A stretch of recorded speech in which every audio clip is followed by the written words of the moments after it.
ሱዳን ከኢትዮጵያ የሚነሱ ድሮኖችን ድንበሯን ጥሰው እየገቡ መሆናቸውን በመግለጽ ከሳለች። ሱዳን ከኢትዮጵያ የሚነሱ ድሮኖች ወደ ግዛቷ ዘልቀው በመግባት ጥቃት እየፈጸሙ መሆኑንና ይህም ለሉዓላዊነቷ ላይ የተፈጸመ ግልጽ ጥሰት እንዲሁም የጠብጫሪነት ድርጊት ነው ስትል ከሳለች።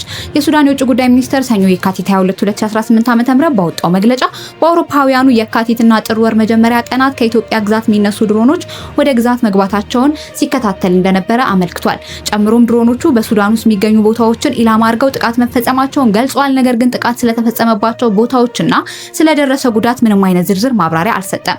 የሱዳን መንግስት ከኢትዮጵያ በኩል ተፈጽሟል ያለውን የድሮን ጥሰት ግዴለሽና ተቀባይነት የሌለው ድርጊት በማለት ሌላ መዘዝ ሊያስከትል እንደሚችልም አስጠንቅቋል። በአረበኛ የተሰራጨው የሱዳን የውጭ ጉዳይ ሚኒስቴር መግለጫ ይህ ድርጊት የሚቀጥል ከሆነ ሉዓላዊነቱንና የግዛት አንድነቱን ለመከላከል መብቱ እንዳለው እንዲሁም በተለያዩ መንገዶች ምላሽ የሚሰጥበት አቅም እንዳለውም ገልጿል። ቢቢሲ ከኢትዮጵያ የውጭ ጉዳይ ሚኒስቴር ባቀረበው ክስ ላይ ምላሽ ለማግኘት ያደረገው ተደጋጋሚ ሙከራ አልተሳካም። በሱዳን ጦርና በፈጥኖ ደራሽ ኃይሉ መካከል በሚካሄደው የእርስ በርስ ጦርነት ውስጥ በአለ ቡርሃን የሚመራው ጦር ሰራዊት ተቀናቃኙን በመርዳት ይከሰስባታል። በኢትዮጵያ መንግስት በኩልም በተለያዩ ጊዜያት ከሱዳን የጦር መሳሪያዎችና ታጣቂዎች ወደ ግዛቱ እንደሚገቡ በተደጋጋሚ ሲገልጽ ቆይቷል። ባለፈው ወር ሮይተርስ የዜና ወኪል ኢትዮጵያ ከሱዳን ጋር በሚያዋስናት ግዛቷ ውስጥ የፈጥኖ ደራሽ ኃይል ተዋጊዎች የሚሰለጥኑበት ካምፕ እንዳለ የተለያዩ ምንጮች የሳተላይት ምስሎችን በማስረጃነት በመጠቀም ዘገባ ማቅረቡ ይታወሳል።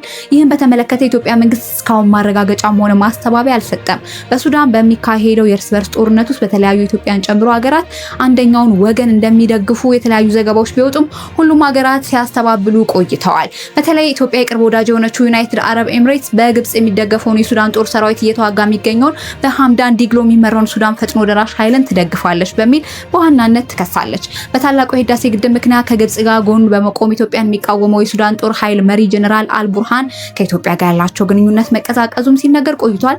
ሱዳንና ግብጽ ኢትዮጵያን ገንብታ ያጠናቀቀችውን በአፍሪካ ትልቁ የኤሌክትሪክ ኃይል ማመንጫ ግድብ ወደ ግዛታቸው የሚደርሰውን የአባይ ውሃ መጠን ይቀንሳል በሚል ስጋት የግድቡን ስራ በሚመለከት ኢትዮጵያ አስገዳጅ ስምምነት እንድትፈጽም እየተወቱ ነው። የኢትዮጵያ ግን ግድቡ ወንዝ ውሃ ፍሰት የማይገታ መሆኑን በመጥቀስ ሁለቱ ሀገራት የሚቀሩበትን ሀሳብ ውድቅ አድርጋለች። በተጨማሪ ኢትዮጵያና ሱዳን ለእርሻ ለም በሆነው የአልፋሽጋ አካባቢ ይገባኛል ምክንያት ለዓመታት የቆየ አለመግባባት እንዳላቸው ይታወቃል።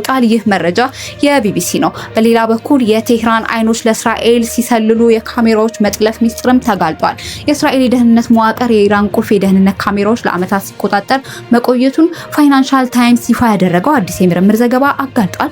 ዘገባው የሚያመለክተው እስራኤል የኢራን ከፍተኛ መሪ የሆኑ የአያቶላህ አሊ ካሜኒ የመኖሪያ ቤት አካባቢ ጨምሮ በመላ ሀገሪቱ በሚገኘው አውራ መንገዶች ላይ የተተከሉ የደህንነት ካሜራዎችን በመጥለፍ መረጃ ስታገኝም ቆይታለች። በእነዚህ ካሜራዎች አማካኝነት የኢራን ከፍተኛ ባለስልጣን እያንዳንዱ እንቅስቃሴ የጉዞ መስመርና የዕለት ተዕለት ውሎ ለዓመታት ለእስራኤል የሰላ ተቋም እይታ ስር ወድቆ ነበረ። ይህ ቴክኖሎጂ የበላይነት እስራኤልና አሜሪካ በቅርቡ የወሰዱት እርምጃ 48 የሚሆኑ የኢራን ከፍተኛ አመራሮችና ወታደራዊ መኮንኖች በቀላሉ ለይቶ ለመምታት ትልቅ አጋዥ እንደነበረም ተጠቁሟል። ዘገባው የኢራን ሳይበር ደህንነትን መዋቅር ምን ያህል ተጋላጭ እንደነበር እስራኤል በኢራን ብርት ውስጥ የፈለገችውን መረጃ ለማግኘት የነበራትን አቅም አመላካች ነው ተብሏልም።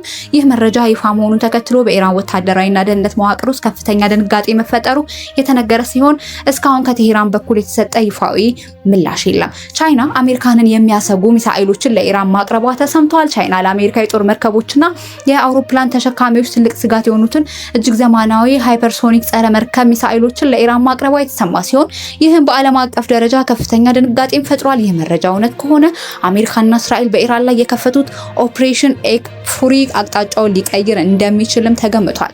እነዚህ ሚሳኤሎች በከፍተኛ ፍጥነት የሚጓዙ የአየር ላይ አቅጣጫውን የመቀየር ብቃት ያላቸው በመሆናቸው አሜሪካ መርከቦቿን ለመጠበቅ የምትጠቀምባቸው ዘመናዊ መከላከያ ስርዓቶች እንደ ኤክስ ያሉ ክፉኛ ሊፈትኑ እንደሚችሉ ተነግሯል። ይህ አደገኛ የጦር መሳሪያ ዝውውር የተሰማው ሩሲያ በግጭቱ ሂደት ላይ ያላትን ስጋት በገለጸችበትና እንደ እንግሊዝ፣ ፈረንሳይ፣ ጀርመን ያሉ ሀገራት የባህር ኃይል የነዳጅ መስመሮችን ለመጠበቅ በጦርነቱ ውስጥ ጠለቅ ብለው መሳተፍ በሚያስቡበት ወቅት ፕሬዚዳንት ትራምፕ የኢራን ወታደራዊ እዝ መፈራረሱን ቢገልጹም ኢራን እንዲህ አይነት ቴክኖሎጂዎችን ማግኘቷ ግን በዓለም አቀፍ አጋሮቿ አማካኝነት አሁንም ጠንካራ ስልታዊ አቋም እንዳላት ማሳያ ነው ተደርጎ ተወስዷል።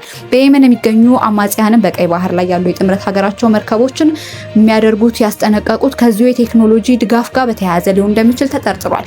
በሌላ በኩል የዚህ አይነት የጦር መሳሪያ መኖር በዓለም አቀፍ የነዳጅ ገበያ ላይ ከፍተኛ መናጋት እየፈጠረ ይገኛል። የሳውዲ አረቢያ ራስ ታኑራ የነዳጅ ማጣሪያ መዘጋትና ኳታር የተፈጥሮ ጋዝ ምርቷን ማቋረጧ ገበያውን ቀድሞውኑ ያናጋው ሲሆን አሁን ደግሞ በባህር ላይ ሃይፐርሶኒክ ሚሳኤሎችን ያካተተ ግጭት ሊፈጠር ይችላል የሚለው ስጋት ሁኔታውን ይበልጥ አባብሶታል። ዋይት ሀውስ በቻይና ጣልቃ ገብነት ላይ እስካሁን ይፋዊ ምላሽ ባይሰጥም ወታደራዊ ተንታኞች ግን የአሜሪካ ዋና የጦር መርከቦች ላይ ጥቃት ቢሰነዝር ቀውሱ ወደ ታላላቅ የዓለም ሀያላን አገራት ጦርነት ሊያመራ እንደሚችልም እያስጠነቀቁ ነው። መካከለኛው ምስራቅ ያለው ውጥረት ወደ ከፍተኛ ደረጃ በተሸጋገረበት በዚህ ወቅት እስራኤል በኢራን መዲና ቴህራን በሚገኘው የመሪዎች ቅጥር ግቢና በፕሬዝዳንቱ ጽሕፈት ቤት ላይ ጥቃት መፈጸሟን አስታውቃለች። እስራኤል በቴህራን የሚገኘው የፕሬዝዳንቱን ጽሕፈት ቤትም ደብድባለች። የሟቾች ቁጥርም ወደ 787 ደርሷል። ከቅዳሜ ጀምሮ በቴህራን እያንዳንዱ የከተማዋ ክፍል ጥቃት እየደረሰበት መሆኑን የዓይን እማኞች እየገለጹ ነው። አዳዲስ የወጡ ምስሎችን በከተማዋ ምስራቃዊ አቅጣጫ ግዙፍ ፍንዳታዎች መከሰታቸውን ያሳያሉ። የቀይ ጨረቃ ባወጣው መረጃ መሰረት የአሜሪካ እስራኤል ጥቃት ከተጀመረ ወዲህ በኢራን ሟቾች ቁጥር 787 ደርሷል። በሳውዲ አረቢያ ሪያድ የሚገኘው የአሜሪካ ኤምባሲ ከኢራን በተነሱ 2 ድሮኖች መመታቱም ተረጋግጧል። በሌላ ግንባር እስራኤል በሊባኖስ ላይ የምድር ወረራዋን እንደምታሰፋና ተጨማሪ ስትራቴጂካዊ ቦታዎችን ለመቆጣጠር ወታደሮቿን ወደፊት እንደሚገሰገሱ አስታውቃለች። ግጭቱን ተከትሎ የዓለም አቀፍ የጋዛ ዋጋ በከፍተኛ ሁኔታ እየናረ ይገኛል። ሰኞ ዕለት የ50 በመቶ ጭማሪ ታየ ሲሆን ዛሬ ማክሰኞ ጠዋት ደግሞ ተጨማሪ የ30 በመቶ ጭማሪም አሳይቷል።